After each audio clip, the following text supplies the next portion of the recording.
Welcome to the show, ladies and gentlemen. The show is the Court of Public Opinion, and we broadcast on a Tuesday and a Wednesday. It's posted on Facebook, and of course, Andy Martin sends it off around the ether as a podcast. He just takes the audio and puts that around as a podcast. And thank you very much for viewing, or for watching, or for listening, or for being involved or interested. We're very grateful. Peter Clayton is behind the camera. I'm Jeremy Cordeaux. Pete was just telling me a couple of seconds before we rolled tape. What did you say, that the Japanese? Yes, I was on the television last night. I didn't see that. No. We pay 35% higher price for our own beef than what the Japanese do. So we pay more, 35% higher price for our beef than what the Japanese pay for it. How could that possibly be? Well, we are being screwed. As I was saying, I bought a Rode microphone, which are made in Australia. They are. It's a great brand. In fact, around the dining room table, yes, all of that equipment is. I bought a Rode microphone from America. Yes. Cheaper than what I could buy it here in the country that it's made. But that's not possible. It is possible because the retailers are having a lend of us. And it's right across the board. White goods, it doesn't matter what it is. This is disgraceful. Yeah. Absolutely disgraceful. And I don't know, we need a government and an opposition, hopefully on the same train, to fix this sort of thing. Because that shouldn't be. You know, we'll move on to another story, and that won't change the fact that that's an absolute obscenity. It should be fixed. That can't be so. Can't be allowed to remain so. We have to be incredibly careful about the people we elect to send to Canberra, because they're either going to look after our interests and the interests of this country and its future, or they're not. And in many areas, I won't say every area, but in many areas they are simply not paying attention, or they're absent without leave, looking the other way. I have no idea. But you can count on one thing: self-interest. Self-interest, they will always be interested in themselves. For example, $450 million have been allocated for the purchase of 2 new VIP jets for the Prime Minister. Why do we need to spend that money? Why does the Prime Minister need 2 new VIP jets?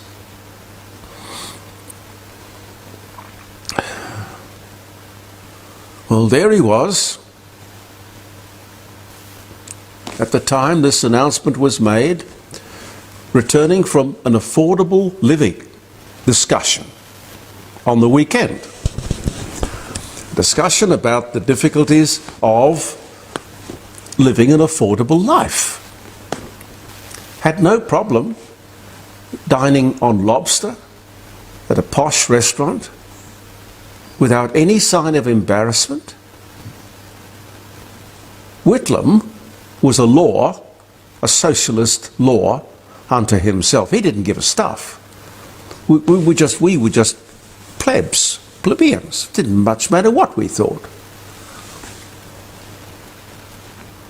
Well, he was a law unto himself, but this guy is just impossible. You would imagine that somebody would take him to one side and say, "This is not a good look, sir. You don't go into this place and order the most expensive dish on the menu. On the very weekend that they're talking about you having splurged $450 million on 2 new VIP aeroplanes. But we do know he loves to travel, and in style. The cities that boast the world's most affluent people have been named. What do you think they are, Pete? No idea, I'm afraid. No. No idea. The cities in which they boast the world's most affluent people. And 4 Australian capitals have made the cut. Adelaide's not one of them. But Adelaide has long been famous for what one might call quiet money. You know, Sydney and a lot of different parts of Melbourne and Perth, of course, and Brisbane are in your face. If you got it, flaunt it. It's show it. Is sort of the mantra. But yeah, you're right. Sydney, Melbourne, Perth and Brisbane are the Australian cities that boast the most affluent people. I wonder if they're the happiest people. I think happy would trump affluent, wouldn't it?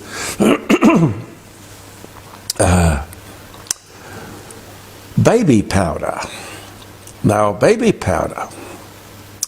It's not one of those great big headlines that's going to shatter the world, I know, but baby powder has been around for as long as I have been. Well, it's been around longer than I've been, truthfully.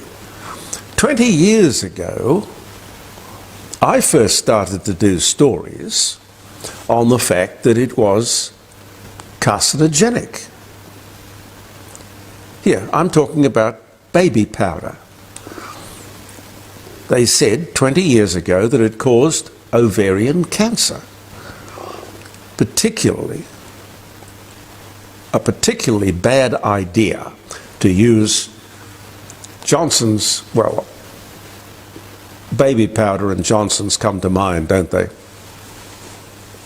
Kind of synonymous.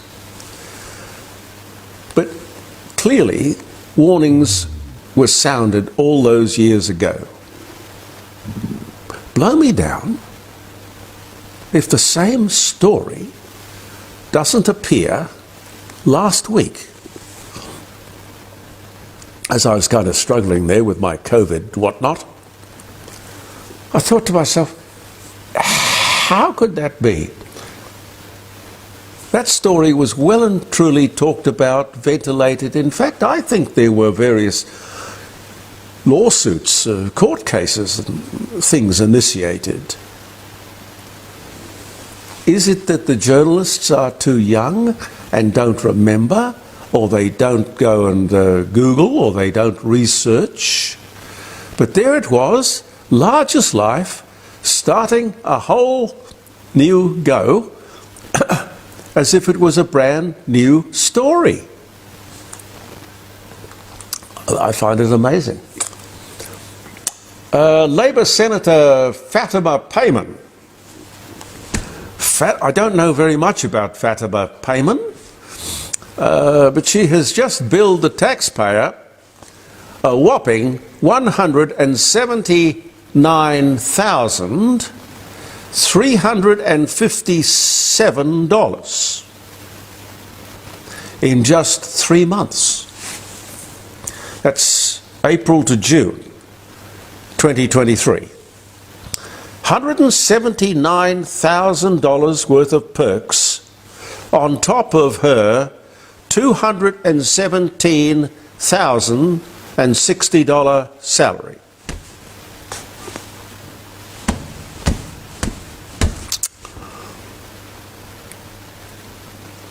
Well,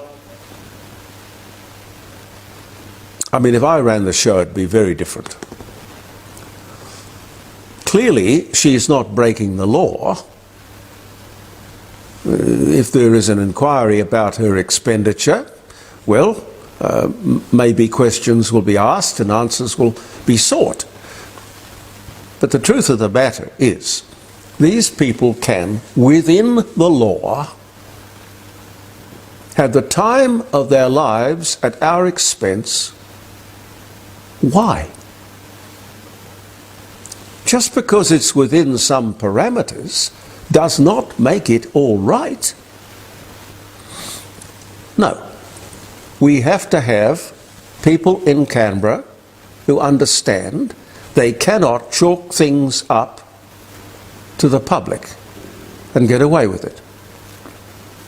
Even if the law says they can. Let's change the law, ladies and gentlemen. You get $217,060 as a salary, and then you get $179,000 on top of that in just expenses. Disgraceful. We need to go through that carefully, line by line, and stop it. Speaking of money, I don't know, Pete, did you get any joy out of the $150 million lottery last week? No, I didn't either. Well, one winner in South Australia, and makes that person, I think, the only person to have won in his own right, or her own right, the biggest lottery prize. Bang. What would you do with it? $150 million.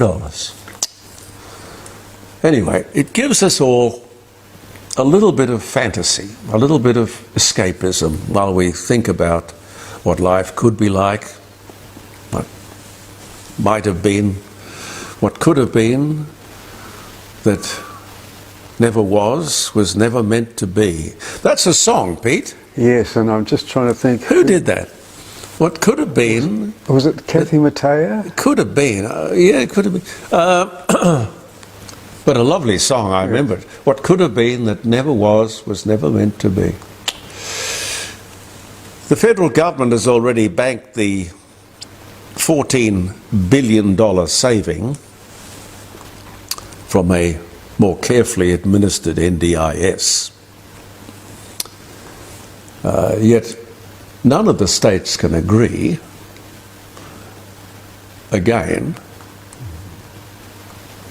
on the whole thing about the NDIS. Again, I say to you, watch what they do, not what they say. The big problem is going to be what people will be given through the NDIS, which is now totally financially out of control. But the big problem will be what they're given will be what they want, not what is prescribed. In other words, no authority, no overview, no controls, a continuing recipe for financial disaster. And I hear nothing from the opposition.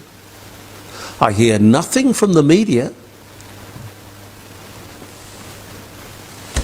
It's quite unbelievable, really.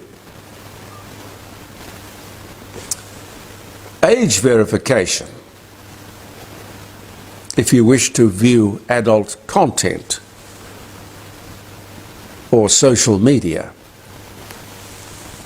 Now, there's nothing like this most places in the world. Age verification. Nothing like it in the UK, Canada, most states in America. What's it about? It's about control. Control.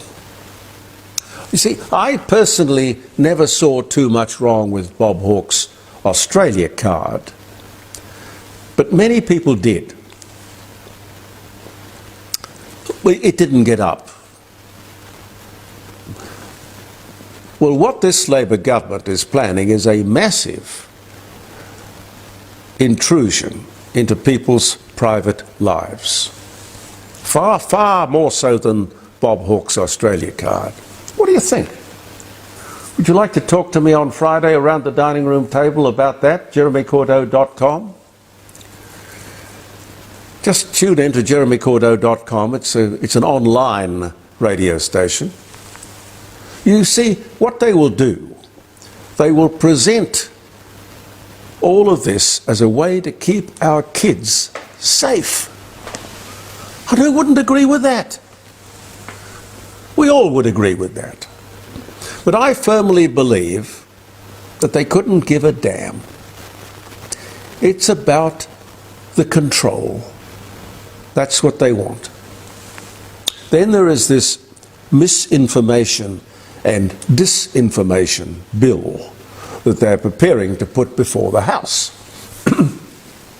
My question is, who is going to sit in judgment on what is mis or disinformation?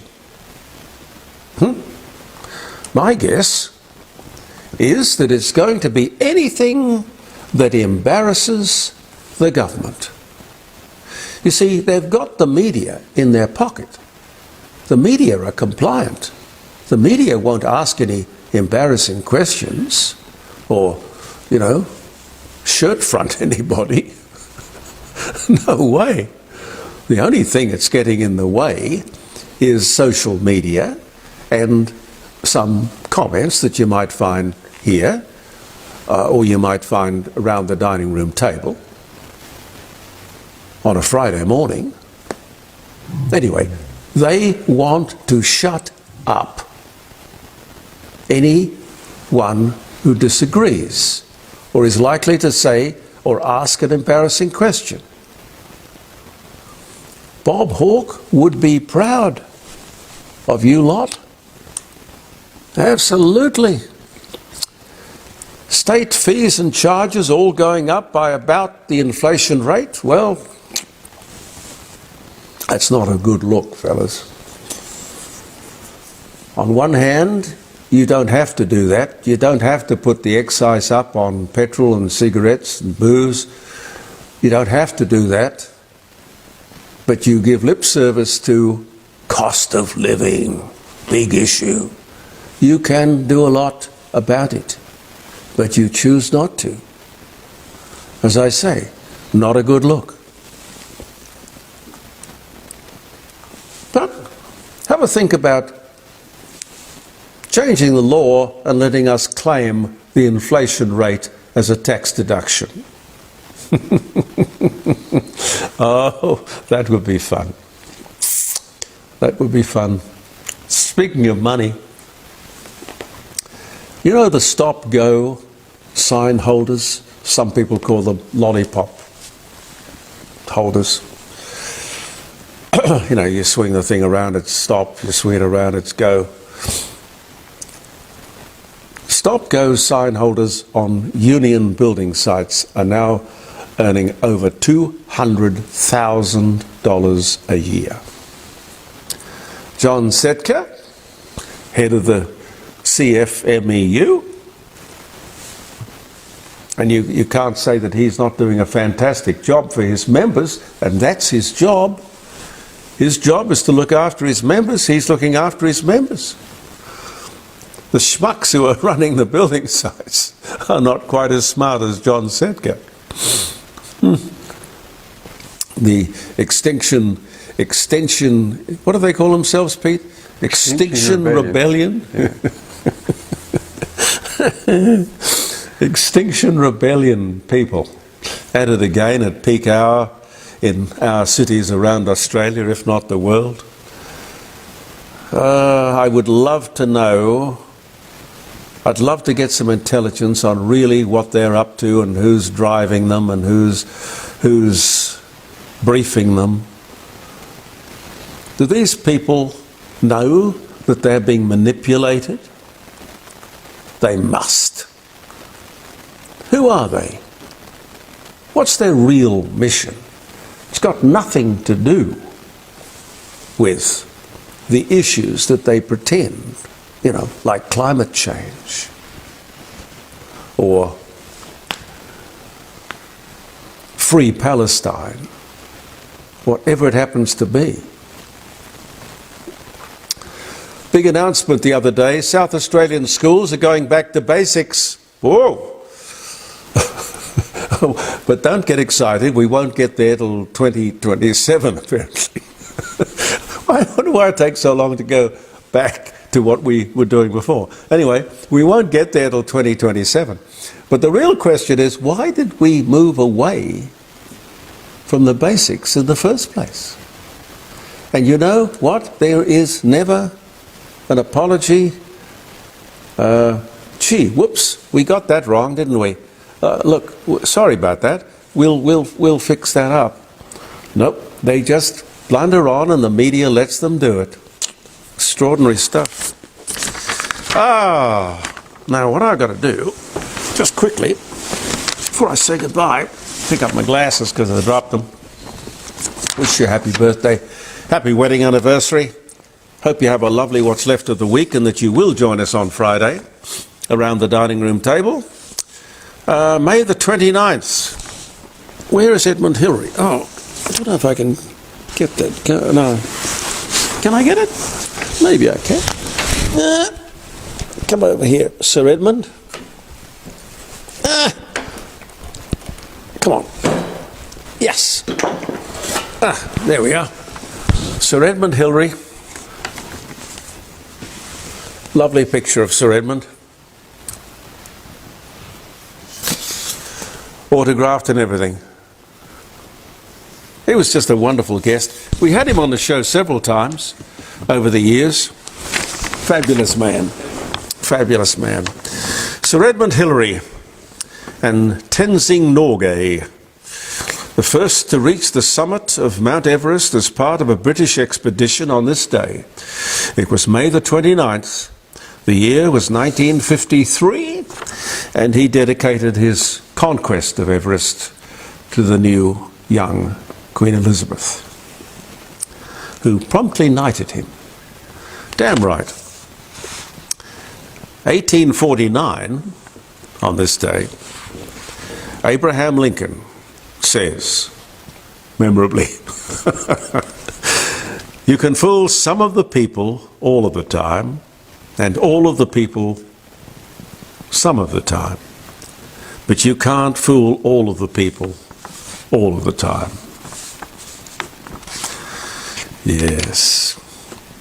Bing Crosby records what turned out to be the biggest selling song in recording history, Irving Berlin's White Christmas. The John Scott Trotter Orchestra and the Ken Darby Singers. They recorded it in just 18 minutes, basically one take. Becomes the world's best-selling single, estimated at having sold 100 million copies. The year was 1942. I'm dreaming of a white Christmas. American pharmacist John Pemberton begins to advertise his patent medicine. It was called Coca-Cola. In Atlanta, Georgia, 1886. A lot of cocaine or coca leaves in that. Bob Hope, the English-American actor, comedian, entertainer, born in London. He died in 2003. A very frequent guest on my radio show, or my radio shows over the years. I can't count the number of times I spoke to Bob Hope. Bob Hope was a wonderful guest. He was born 1903.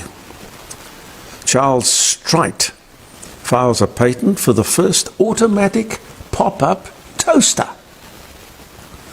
Wow. 1919. Constantinople, capital of Eastern Roman Empire, falls to the Turks. It ends the Byzantine Empire. 1453 was the year. This was the day. Even old Istanbul was once... No, what was the song? Do you remember the song? Yes. No, even old New York was once New Amsterdam. It was Constantinople, no, not Istanbul, not Constantinople, Istanbul, not Constant. Vaguely, I remember. You're probably not old enough. No, I do remember it. Okay. John Walker, English inventor and chemist who invented the friction match. Born in Stockton-on-Tees. He died in 1859, born this day in 1781. Michael Jackson attempts to buy the remains of the Elephant Man. I don't know why. 1987 was the year. John F. Kennedy, 35th President of the United States, 61 to 63, and Senator, Democrat Senator of Massachusetts. He was born in Brookline, Massachusetts, on this day in 1917. Happy birthday, Mr. President. Josephine, wife of Napoleon, Napoleon I, first Empress of France, 1804 to 1814, dies of pneumonia. She was 50. I always had in my mind that she was much younger than that. Anyway, 1814 was the year. Annette Bening, American actress. Grifters, Bugsy, American beauty, born in Topeka, Kansas, married to Warren Beatty. Born in 1958. Dennis Hopper. Dennis Hopper, who was the son of Hedda Hopper, who wrote all those gossip, scandal things. Hedda Hopper, American actor and director, True Grit, Blue Velvet, Easy Rider, dies at 74. 2010 was the year. The Space Shuttle Discovery completes the first docking with the International Space Station. It was on this day in 1999, and Gavin MacLeod, American actor, The Mary Tyler Moore Show, Love Boat, Captain Stubbing, McHale's Navy. He dies at 90 on this day in 2021. Thank you very much for being with us, ladies and gentlemen, in the Court of Public Opinion. I look forward to your company on Friday around the dining room table. Peter and I will be back next week. I'm Jeremy Cordeaux. Believe in yourself, and thank you for viewing the Court of Public Opinion.